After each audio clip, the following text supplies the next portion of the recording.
Eric Holloway llegó a casa justo después del amanecer. Sus llaves resonaron en la mesa del recibidor con el familiar tintineo metálico. Zapatos junto a la puerta, chaqueta arrojada sobre la silla. Todos los sonidos cotidianos de un esposo regresando a casa, excepto que nada de esta mañana era ordinary. Estaba sentada en la mesa de la cocina cuando él entró. Mi café se había enfriado hacía horas. No había dormido. Pasé toda la noche mirando el reloj deslizarse pasada la medianoche del día después de mi cumpleaños, sabiendo exactamente dónde estaba mi esposo y eligiendo no imaginarlo más. Eric se quedó en la puerta y me miró como si yo fuera la que generaba tensión. «Estás exagerando», dijo casualmente, como si no hubiera desaparecido toda la noche. Lo miré y noté algo que quedaría conmigo para siempre. Se veía cansado, pero no parecía culpable. No había urgencia en su voz, ni vergüenza en sus ojos, solo una ligera molestia, como si le estuviera causando molestias por estar despierta. Ella estaba luchando. Grace, añadió. Lauren tuvo un ataque de pánico. ¿Qué se suponía que debía hacer? ¿Ignorarla? No respondí. Cariño, vamos. Su voz se suavizó en algo que pretendía sonar tranquilizador. Está pasando por un momento difícil. Solo necesitaba a alguien. Finalmente hablé. No contestaste tu teléfono. Te llamé 6 veces. Estaba en silencio. No los vi hasta esta mañana, dijo encogiéndose de hombros. Ese encogimiento fue suficiente. En ese momento, algo dentro de mí no se rompió. Se calmó. Miré mi mano izquierda. El anillo de bodas descansaba allí en silencio, una banda de oro delgada que una vez amé más que a nada. Sin decir una palabra, deslicé el anillo de mi dedo y lo coloqué sobre la mesa entre nosotros. Eric dejó de hablar. «¿Qué estás haciendo, Grace?» Me levanté. Por primera vez en años, mis piernas se sintieron firmes. No siempre había sido así de callada. Antes de Eric, era la mujer que la gente notaba. Reía fuerte, hablaba con libertad y decía lo que pensaba sin pedir perdón por ello. Mis amigas solían bromear diciendo que se podía escuchar mi risa desde cualquier habitación. Ocupaba espacio sin pedir permiso. En algún momento, esa mujer desapareció. No sucedió todo de golpe. Nunca sucede. Ocurrió en pequeños momentos que en su momento parecieron inofensivos. La primera vez que elegí no discutir porque Eric parecía cansado. La primera vez que me convencí de que mi incomodidad era ser sensible. La primera vez que acallé un pensamiento porque mantener la paz parecía más fácil que explicar por qué algo dolía. Me volví buena adaptándome. Si Eric estaba distante, le daba espacio. Si desestimaba algo que me importaba, me decía que no era importante de todos modos. Si mis instintos susurraban que algo andaba mal, lo silenciaba con lógica y lealtad. La gente dice que el matrimonio enseña a ceder. Lo que nadie te dice es lo fácil que es confundir la cesión con el autoanulación. Dejé de hacer preguntas que podrían conducir a respuestas incómodas. Aprendí a leer los estados de ánimo de Eric antes de hablar. Aprendí a suavizar las cosas, a hacerme más pequeña para que la relación pudiera sentirse más grande. Me decía que eso era madurez, pero la verdad era más simple y difícil de aceptar. Iba abandonándome lentamente para mantener un matrimonio que se estaba rompiendo silenciosamente bajo mis pies. Sentada en esa mesa de la cocina la mañana después de mi cumpleaños, finalmente pude verlo. No había cambiado porque había crecido. Había cambiado porque había aprendido a desaparecer. Lauren siempre existió en los márgenes de nuestro matrimonio. Eric la mencionaba al principio de nuestra relación casi de forma casual, como si estuviera marcando una casilla. Novia del instituto. 4 años juntos, ese tipo de vínculo que nunca realmente desaparece, decía, sonriendo como si fuera un simple pedazo de historia inofensiva. Sonreí también. Me decía a mí misma que adultos maduros podían seguir siendo amigos de sus ex. Quería sentirme segura, razonable, del tipo de mujer que no se sentía amenazada por el pasado. Al principio, no parecía inofensivo. Un mensaje aquí y allá, una mención casual de quedar para tomar café. Eric la mencionaba en la conversación. tan fácilmente que cuestionarlo parecía una tontería. No quería ser la esposa celosa que interpretaba demasiado las cosas, pero había señales. Ahora lo veo claramente. Su teléfono iluminándose tarde en la noche, ligeramente apartado de mí. Mensajes que respondía rápidamente y luego ponía el teléfono boca abajo en la mesa. Risas que no explicaba. Conversaciones que se detenían cuando entraba en la habitación. Una vez encontré un pendiente en su coche, no mío, plateado pequeño. Definitivamente no era algo que tuviera. Eric se rió cuando se lo mostré. Debe haber estado allí desde siempre, dijo, probablemente desde antes de que nos conociéramos. Creí en él porque creerle era más fácil que imaginar lo que podría ser la verdad. Cuando nos comprometimos, Eric propuso frente a su familia. Todos aplaudieron, yo brillaba. Esa noche, desplazándome por fotos en línea, vi un comentario debajo de una de ellas.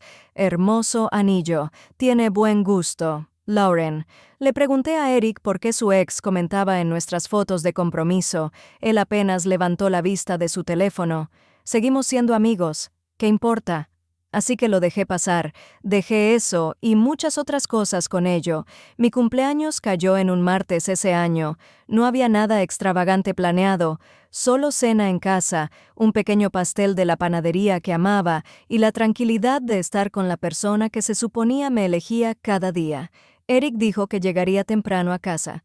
E incluso me besó en la frente esa mañana y me pidió que no esperara despierta. De todas formas, esperé. El pastel permanecía intacto en la encimera, las velas en su caja. A medida que la noche avanzaba, mi teléfono permanecía en silencio. Sin mensajes, sin llamadas, solo excusas formándose en mi cabeza antes de que él siquiera me las hubiera dado. A las 10 llamé directamente a su buzón de voz. A las 11 llamé otra vez, y otra vez, 6 veces en total, cada una sin respuesta, cada una apretando algo en mi pecho que había pasado años fingiendo que no existía. La medianoche llegó en silencio. El día en que nací terminó sin mi esposo. Cuando Eric finalmente entró a la mañana siguiente y me dijo que Lauren había tenido un ataque de pánico, algo encajó en su lugar. No de manera ruidosa ni dramática, simplemente claramente. Entendí la diferencia entre una explicación y una actuación. Esto era una actuación. Él habló con calma, con sensatez, como si la situación tuviera sentido, como si mi dolor fuera un inconveniente que necesitaba que manejara mejor. Lo miré y me di cuenta de que había terminado de llenar los vacíos de sus historias. Había terminado de hacer que su comportamiento fuera más fácil de aceptar. La mujer que esperaba despierta con un pastel y velas sin encender se había ido. En su lugar, estaba alguien que finalmente entendía que ser comprensiva le había costado todo. Ese fue el momento en que se rompió el hechizo, y una vez que ocurrió, no hubo forma de volver a juntarlo. Antes de salir del apartamento esa mañana, hice algo que nunca había hecho en todo nuestro matrimonio. Fui a la mesa de Eric. Su portátil estaba abierto, la pantalla apagada, pero aún despierto, como si hubiera estado esperando. Me quedé allí un momento, con la mano suspendida sobre el trackpad. La confianza siempre había sido mi regla. Me dije a mí misma, el matrimonio solo funciona si crees en la persona que tienes al lado. ¿Qué creencia tan conveniente había sido esa? Mis dedos se movieron antes de que mi miedo pudiera detenerme. No sabía exactamente qué buscaba, solo sabía que no podía irme sin saber la verdad. Los mensajes fueron fáciles de encontrar. Había una conversación etiquetada como «mamá». Casi la cerré por costumbre. Eric hablaba con su madre a menudo, pero algo en el momento llamó mi atención. Los mensajes eran de la noche anterior, de las horas que había estado afuera. Lo abrí. Oye, no era su madre. La noche pasada fue perfecta. Te extrañé. Yo también. Le diré que tuve una emergencia en el trabajo. Ella todavía no sospecha nada. Fue entonces cuando mi respiración cambió. Seguí desplazándome. Mis manos estaban firmes, pero mi estómago se revolvía con cada línea. Mensaje tras mensaje. Semanas, meses, años. Jules no tiene idea. Siempre ha sido así. Esa frase me detuvo por completo. Así hablaba mi esposo de mí. No con enojo, ni siquiera con culpa, sino con una certeza casual, como si fuera un papel que había aprendido a manejar. Había mensajes del día de nuestra boda, de la recepción. fotos que nunca había visto, habitaciones de hotel, sonrisas que no me pertenecían. Él le había estado enviando mensajes mientras yo bailaba con nuestras familias. Me senté lentamente, el cuarto de repente sintiéndose desconocido, como si hubiera entrado en la vida de otra persona. Esto no era un error. Esto no era confusión, esto no era complicado. Era una decisión tomada una y otra vez mientras yo estaba a su lado, creyendo en un matrimonio que nunca había existido realmente. Cerré suavemente el portátil, como si la verdad pudiera romperse si lo cerraba de golpe. No confronté a Eric, no grité, no exigí explicaciones, ya había escuchado todo lo que necesitaba oír en palabras que él nunca pensó que yo vería. Fui al dormitorio y saqué una maleta del armario. Empaqué lentamente y con deliberación, ropa, mi cepillo de dientes, el cargador de mi portátil, solo lo que sabía que necesitaría por unos días. Eric me siguió por el pasillo, su confusión convirtiéndose en irritación. ¿De verdad vas a hacer esto, Grace? ¿Solo saliendo así? No respondí. Cuando pasé junto a él, olfateé el perfume en su camisa. Dulce, desconocido. Oh, otro detalle que nunca podría olvidar. Grace, así no funciona el matrimonio, dijo más fuerte ahora. Me detuve un momento y lo miré. Pasé mi cumpleaños con tu exnovia, dije en voz baja. Eso tampoco funciona así. Cerré la maleta, salí del apartamento sin mirar atrás. Esa noche, me alojé en un pequeño hotel al otro lado de la ciudad. La habitación estaba en silencio de una manera en que nuestro hogar no había estado en años. Mi teléfono vibraba sin parar. Los mensajes de Eric llegaban en oleadas. Enojo, negociación, disculpas que parecían prestadas. No respondí. Por primera vez en mucho tiempo, no me sentía ansiosa por saber dónde estaba mi esposo. Ya lo sabía. A la mañana siguiente, conduje hasta la casa de mi madre. Había ensayado la conversación en mi cabeza todo el camino allí, pero en el momento en que entré en su cocina, las palabras salieron solas. El cumpleaños, los mensajes, los años de mentiras que apenas había descubierto. No suavicé nada. No protegí la imagen de Eric. Por primera vez dije la verdad exactamente como era. Mi madre escuchó sin interrumpir. No jadeó ni se apresuró a llenar el silencio. Solo observó mi rostro como hacen las madres cuando están armando las cosas que han sentido durante mucho tiempo. Cuando terminé, ella extendió la mano y tomó las mías. Sabía que algo andaba mal, dijo en voz baja. Cada vez que volviste a casa, te veías más pequeña. No quería presionar antes de que estuvieras lista. Fue entonces cuando empecé a llorar. No con sollozos dramáticos fuertes, sino con lágrimas silenciosas deslizándose por mi rostro mientras finalmente se levantaba el peso de fingir. Pensé que si me esforzaba más, él me escogería a mí, dije. Pensé que el amor significaba entender todo. Mi madre apretó mis manos. Siempre fuiste suficiente, Grace. Él simplemente nunca estuvo dispuesto a darte la honestidad que merecías. Sentada allí en su cocina, sentí que algo desconocido se instalaba en mi pecho. Apoyo, no consejo, no juicio, solo alguien a mi lado, sin pedirme que minimizara mi dolor o lo explicara. Por primera vez desde que mi matrimonio empezó a desmoronarse, no me sentí sola, y eso marcó toda la diferencia. 3 días después, Eric apareció en la casa de mi madre. Salí afuera antes de que pudiera tocar la puerta. No quería que él entrara en ese espacio. Se quedó en el porche sosteniendo un ramo de rosas, mi favorito, con una expresión cuidadosamente arreglada en algo que parecía arrepentimiento. «Grace, por favor», dijo suavemente. «¿Podemos hablar? ¿De qué? De nosotros. De arreglar esto. Eso es lo que es el matrimonio, ¿verdad? Trabajar en lo difícil». Por un momento breve, sentí la familiar atracción. La parte de mí que recordaba buenos días, bromas internas y la versión de él con la que creí haberme casado. Habría sido fácil tomar las flores y fingir que este era el punto de inflexión, pero entonces recordé los mensajes. «Leí todo, Eric», dije.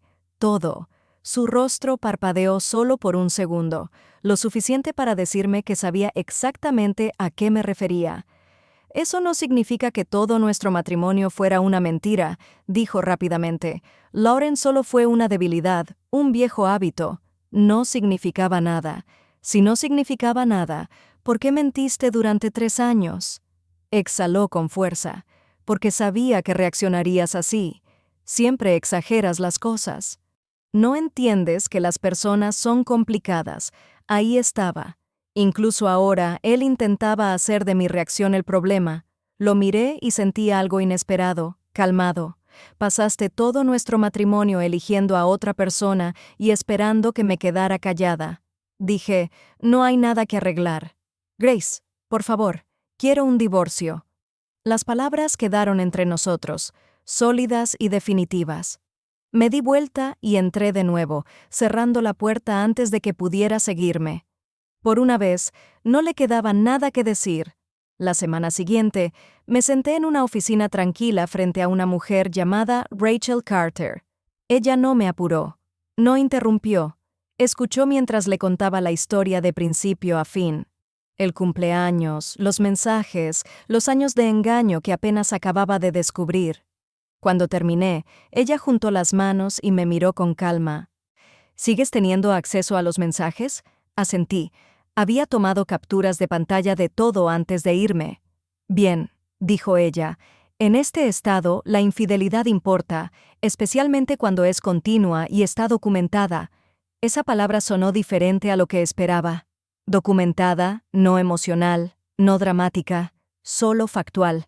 Rachel preguntó sobre nuestras finanzas, la hipoteca, nuestros ingresos, cómo dividíamos los gastos. Respondí con honestidad, dándome cuenta mientras hablaba de cuánto había asumido en lugar de verificar a lo largo de los años. Gano aproximadamente un 30% más que Eric, dije. Mi ingreso siempre ha sido más estable, y el pago inicial de tu apartamento, que fue completamente mío. Eric no tenía mucho ahorrado en ese momento. Rachel asintió, escribiendo algo que era importante. Explicó cómo la confianza a menudo impide que las personas revisen demasiado el dinero, cómo las infidelidades rara vez permanecen emocionales, cómo suelen dejar una huella financiera si sabes dónde buscar. No estás siendo vengativa al querer claridad, dijo. Estás siendo responsable. Cuando salí de su oficina, sentí que algo cambiaba. Hasta entonces había estado reaccionando, procesando, sobreviviendo. Ahora me preparaba por primera vez. Esto no se trataba solo de un desamor. Se trataba de responsabilidad, de negarme a cargar con el costo de la traición de alguien más, y finalmente estaba lista para mirar los números. Esa noche, ingresé a nuestra cuenta bancaria conjunta. Eric y yo siempre habíamos mantenido la mayor parte de nuestras finanzas separadas. La cuenta conjunta era para gastos compartidos, alquiler, servicios, alimentos. Había dejado de revisarla con atención hace mucho tiempo. La confianza te hace descuidada en formas que no notas hasta que ya es demasiado tarde. El historial de transacciones contaba una historia a la que no había prestado atención. Pequeñas extracciones al principio, luego más grandes, transferencias a una cuenta externa que no reconocía, cargos en restaurantes en partes de la ciudad que Eric y yo nunca visitamos juntos, gastos de fin de semana que no coincidían con ningún viaje que recordara haber hecho. Entonces vi el cargo en la joyería, $800. El pecho se me apretó. Eric nunca me había dado un collar así, ni para mi cumpleaños, ni para nuestro aniversario, ni nunca. Seguí desplazándome. Había un cargo en un hotel en Austin, un fin de semana que él llamó una conferencia de ventas. El hotel no estaba cerca de ningún centro de conferencias, era un resort. Abrí sus mensajes y marqué las fechas, los mismos fines de semana, las mismas noches. Cada mentira encajaba perfectamente con una transacción. Esto no era descuido, era intencional. Él había financiado su aventura con dinero que pertenecía a los dos, dinero que yo había ganado, dinero que se suponía iba a construir nuestro futuro. Abrí una hoja de cálculo y comencé a documentar todo. Fecha, monto, descripción. Crucé las cargos con los mensajes y las entradas del calendario. Cuando terminé, tenía más de 30 páginas de registros organizados. Envié todo por correo a Rachel. Avísame qué más necesitas. Cuando cerré mi laptop, sentí que algo desconocido se asentaba en mí. La ira seguía allí, pero había cambiado. Ya no era aguda ni consumidora. Estaba enfocada. Eric había pasado años creyendo que nunca examinaría lo suficiente como para notar. Ahora miraba, y lo que veía le iba a costar mucho más de lo que esperaba. Los papeles del divorcio llegaron a Eric 2 semanas después. Supe en el momento en que los recibió porque mi teléfono empezó a vibrar sin parar. Los mensajes pasaron rápidamente de la ira a la incredulidad y luego a la desesperación. Estás cometiendo un gran error. Vas a arrepentirte de esto. Nunca pensé que pudiera ser tan cruel. Luego, 20 minutos después, ¿podemos por favor hablar? No respondí. Lo que no esperaba era lo rápido que cambió de estrategia. Mi madre mencionó que Eric había pasado sin avisar, llorando en su porche y pidiéndole que hablara con sentido común conmigo. Mi hermano recibió un mensaje largo sobre lo preocupado que estaba Eric por mi estado mental, cómo estaba bajo tanto estrés que tomaba decisiones impulsivas. Luego llamó mi trabajo. Mi jefa me pidió que entrara en su oficina esa tarde. Cerró la puerta suavemente y me miró con preocupación. «Tu esposo llamó esta mañana», dijo ella. «Quería advertirnos que podrías estar teniendo problemas personales y que eso podría afectar tu juicio en el trabajo». Por un momento, el viejo instinto se encendió. La urgencia de protegerlo, de suavizar la verdad, de hacer las cosas más fáciles. Pero ya había terminado con eso. Mi esposo me engañó durante todo nuestro matrimonio. Dije con calma. «Me estoy divorciando de él. No lo está tomando bien». Ella asintió lentamente. «Lamento que estés lidiando con esto. Y por lo que vale, ninguna llamada de un cónyuge amargado cambia cómo vemos tu trabajo aquí». Esa noche llamé a Rachel y le conté todo. «Documenta todo», ella dijo. «Si esto continúa, fortalece tu caso». Eric pensó que controlar la narrativa le salvaría. En cambio, solo estaba demostrando hasta qué punto estaba dispuesto a llegar para evitar enfrentar la verdad. Unos días después, Rachel me llamó con un tono que no había oído antes de ella, concentrada, casi satisfecha. «Terminé de revisar los registros de la propiedad», dijo, y surgió algo importante. Mi estómago se apretó. «¿Qué es?» «El pago inicial de tu apartamento provino totalmente de tus ahorros personales. No parcialmente, no en su mayoría, 100%. Ya lo sabía», dije. Eric no tenía mucho ahorrado en ese entonces. Rachel hizo una pausa y preguntó, «¿Y el acuerdo que mencionaste, aquel en el que él debía contribuir más a la hipoteca para equilibrar eso, se puso alguna vez por escrito?» Pensé en eso. Las conversaciones, las promesas, la confianza. «No», respondí en silencio. Era solo algo en lo que habíamos acordado. La voz de Rachel se mantuvo tranquila. «El historial de pagos muestra que en los últimos 2 años ambos han pagado exactamente el 50% de la hipoteca. Él nunca aumentó su parte». Sentí una ola lenta de incredulidad. Nunca lo había notado. Confiaba en los números porque confiaba en él. «Esto cambia las cosas». Rachel continuó. «Contribuiste con el pago inicial completo y la mitad de la hipoteca mientras él desviaba fondos matrimoniales a una aventura. Tu patrimonio es significativamente mayor».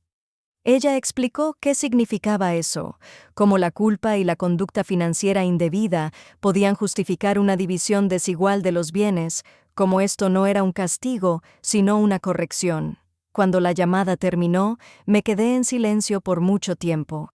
Eric había tomado por sentado mi confianza, mi dinero y mi silencio. Pero también había dejado pruebas. Por primera vez desde que mi mundo se partió, sentí algo parecido a la esperanza. No la frágil que depende de alguien más, la sólida que proviene de estar en la verdad. La fecha del juicio llegó 6 semanas después. Me senté junto a Rachel en una sala de audiencias tranquila que parecía más pequeña de lo que esperaba. Eric se sentó al otro lado del pasillo con su abogado, evitando mis ojos. El hombre que una vez habló con tanta confianza, sobre todo ahora, parecía tenso, con los hombros ligeramente encorvados y la mandíbula apretada. Rachel comenzó con los registros financieros. Lo explicó todo lentamente y de manera metódica. La cuenta conjunta que Eric abrió con Lauren, las transferencias constantes de dinero durante más de un año, de la compra de joyas, las estancias en hoteles, los fines de semana en el resort, etiquetados como viajes de trabajo. Cada transacción tenía fecha, cada una conectada con mensajes y entradas en el calendario. El abogado de Eric objetó más de una vez, pero la jueza escuchó, hojeando los documentos con atención cuidadosa. Luego, Rachel presentó los mensajes. No todos, solo los que más importaban. Los del día de nuestra boda. Los que mostraban cómo Eric bromeaba sobre cómo yo creería cualquier cosa. Los que evidenciaban que esto nunca fue un error o un momento de debilidad, sino un patrón que existió antes, durante y después de nuestro matrimonio. La sala permaneció en silencio. Cuando la jueza terminó de revisar las pruebas, miró directamente a Eric. «Señor Holloway, ¿hay algo que quiera decir en su defensa?» Eric miró a su abogado, en quien hizo un leve movimiento de cabeza en señal de que no había nada más que explicar. La verdad ya había hablado. La sentencia llegó poco después. Me otorgaron la propiedad completa del apartamento. A Eric se le ordenó reembolsar más de $12,000 en fondos matrimoniales malversados. No reclamó mis cuentas de retiro a pesar de haberlas solicitado. Cuando salimos de la sala, Eric me alcanzó en el pasillo. «Espero que seas feliz», dijo amargamente. «Arruinaste mi vida». Lo miré con calma. «Tú arruinaste tu propia vida, Eric. Solo dejé de encubrirte». Y luego me alejé. Esperaba sentirme triunfante después de la audiencia. No fue así. Lo que sentí, en cambio, fue silencio. En las semanas siguientes, la imagen cuidadosamente mantenida de Eric comenzó a desmoronarse. Su familia ahora conocía la verdad, no la versión suavizada que él prefería, sino la real. Los mensajes, el dinero, las mentiras que se remontaban años atrás. Los amigos que solían reírse con facilidad a su alrededor se distanciaron. Las invitaciones dejaron de llegar. Las conversaciones se volvieron más cortas, corteses, cuidadosas. Lauren desapareció de su vida poco después de la sentencia. El secreto que una vez hizo emocionante su relación ya no existía. No había nada romántico en los documentos judiciales y los planes de pago. Eric intentó comunicarse conmigo más de una vez, con mensajes largos sobre lo injusto que todo era, sobre cómo había llegado demasiado lejos, sobre cómo podría haberlo manejado en privado. No respondí. Algo importante había cambiado dentro de mí. Ya no estaba lo suficientemente enojada para discutir, ni lo bastante dolida para explicarme. Ya no era mi responsabilidad. Lo que más me sorprendió fue la ausencia de satisfacción. No sentí alegría por su incomodidad, no me sentí reivindicada, me sentí libre. Durante años llevé el peso de sus decisiones sin darme cuenta. Me adapté, excusé y absorbí el costo de su comportamiento. Ahora, ese peso había desaparecido. Eric enfrentaba las consecuencias, no porque quisiera venganza, sino porque finalmente dije la verdad y me negué a protegerlo de ella, y eso fue suficiente. 6 meses después, me quedé sola en el apartamento y miré alrededor como si lo viera por primera vez. Ahora era mío, legal y completamente. Había vuelto a pintar el dormitorio de un verde salvia suave, un color que a Eric nunca le gustó. Moví los muebles, doné las piezas que guardaban recuerdos que ya no necesitaba y llené el espacio de luz. Plantas junto a las ventanas, en arte en las paredes que elegí sin pedir aprobación. El apartamento que alguna vez se sentía pesado, ahora se sentía tranquilo. El divorcio se finalizó 2 meses antes. Eric pagó el reembolso ordenado por la corte, aunque no sin quejas de su abogado. Lo último que supe, Lauren había terminado con él poco después de la audiencia. Aparentemente, la relación perdió su atractivo una vez que dejó de ser secreta. Lo que más me sorprendió fue cuánta energía tenía ahora. Ya no me encargaba de los estados de ánimo de otra persona, ni vigilaba mentiras que nunca terminaban de cuadrar. Comencé terapia. Reconecté con amigos con los que lentamente me había ido alejando durante mi matrimonio. Incluso retomé la pintura, un pasatiempo que había abandonado años atrás porque Eric pensaba que era poco práctico. Mi madre notó el cambio de inmediato. «Joss, aquí estás», dijo una tarde, con los ojos llenos de lágrimas. «Temía que te fueras para siempre». La abracé con fuerza, dándome cuenta de lo cerca que había estado de perderme por completo. Pero había encontrado el camino de regreso. Y esta vez no iba a soltarlo. Mirando hacia atrás, no juzgo mi matrimonio por cuánto duró. Lo mido por lo que me enseñó. Aprendí que el silencio no es paz. A menudo solo es miedo disfrazado de cortesía. Aprendí que el amor no requiere que te disminuyas, que justifiques o dudes de tus propios instintos, y aprendí que elegirte a ti mismo no es egoísmo, es necesario. Eric una vez me dijo que estaba reaccionando exageradamente, pero yo era demasiado sensible, pero no entendía lo complicado que pueden ser las personas.